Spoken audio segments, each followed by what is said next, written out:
At dito nga mga lods is gumawa lang tayo ng accordion pleats na merong rose pleats sa bawat pagitan yan. Dito is gumamit lang tayo ng rubber band. Ito yung itsura niya. Noong nakaraan isang ginawa natin is ito yung pinaka butterfly design. Ngayon naman is nilagyan natin siya ng rose pleats para meron pa ulit kayong ibang design. Full video guide pa rin to, umpisahan na natin.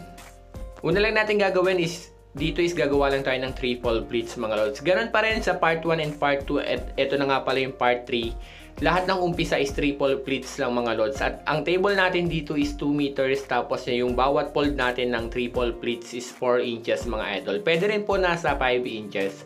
At naggawa lang tayo ng 6 na set. Ang table natin dito is 2 meters. Kung ang table nyo is mas mahaba rito, mas maraming set po yung magagawa nyo. Pero kung ang cloth nyo naman is mas maigsi lang, pwede naman pong kahit 5 or 4 lang mga lods. At pagkatapos natin makagawa ng triple pleats, yung triple pleats natin mga idol, ipopold nyo lang yan sa gitna at lalagyan nyo siya ng pin. Tapos ipopold nyo lang siya paloob para magkaroon siya ng accordion pleats yan. Parang bubukahin nyo siya ng parang pa-box pleats tapos ipipin nyo po yung gitna nyan. Bali, ganito na yung magiging itsura niyan mga lods. Mas dumami na po yung pleats kasi pinold natin siya sa gitna. Accordion pleats na siya. Yan. Ganyan lang gagawin natin sa lahat ng triple pleats. Ipopold lang natin sa gitna. Bukahin nyo lang, pin nyo sa gitna. And after nyo malagyan ng pin lahat ng triple pleats natin hanggang dulo, ipopold nyo lang ulit yung pinaka pleats kagaya nung nauna nating fold yan. Dito nga is papas forward na natin.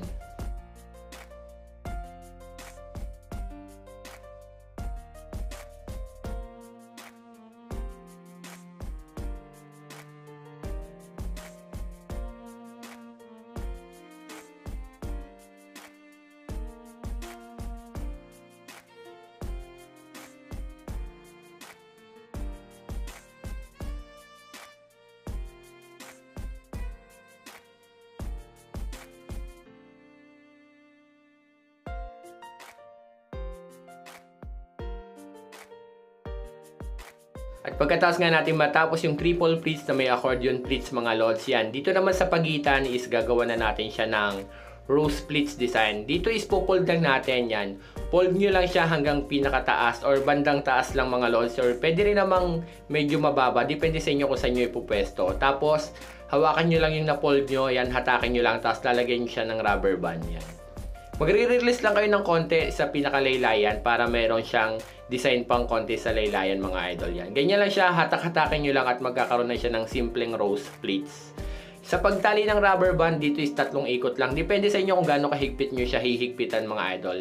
Dito is popold lang natin, yan, kagaya ng sabi ko mga lods. Pagdating sa gitna, mag-release kayo ng konti, yan. Tapos, hawakan nyo lang tapos lagyan nyo siya ng rubber band. Pwede nyo siyang hatakin pataas para mas marami yung lalabas na tela. Tapos, hatak-hatakin nyo na lang. Tapos check nyo na lang kung pantay siya sa nauna. Kung hindi naman siya magpapantay, pwede nyo naman siyang hatakin uli pababa yung pinaka tela natin. Ganito yan mga lods yan. Ganito ang itsura niya. Makapapansin nyo mas mataas yung nasa right. Hahatakin nyo lang siya pababa. Yan, parang makakalas lang yung isang pleats sa pinaka rubber band na tali mga idol yan. Ganito lang gagawin natin. Dire-diretso lang tayo hanggang dulo. Ito nga yung pamalit nating design. Kung gusto nyo is yung ganitong design or yung nauna nating design na mayroong butterfly design para hindi rin kayo nauubusan ng design sa triple pleats. Ito nga po pala yung part 3 na mga idol yan. Maglalapag pa rin tayo ng part 4 and part 5 mga lods. Kaya abangan nyo na lang din po yung mga full video guide natin. I-upload din po natin. Para sa mga beginners din po na nagagawa ng table skirting, kung nagagawa po kayo ng triple pleats, ito po yung mga basic na design na pwede nyo rin siyang i-apply mga idol yan. Sobrang simple lang pero maganda rin naman siyang tingnan. At bali hanggang dito na nga lang mga lods. Comment down below na lang po kung hindi nyo nakuha para gagawan po natin siya ng mas mabagal na video. Follow for more at huwag nyo rin po kalimutang i-share. Hanggang dito na nga lang po. Maraming salamat.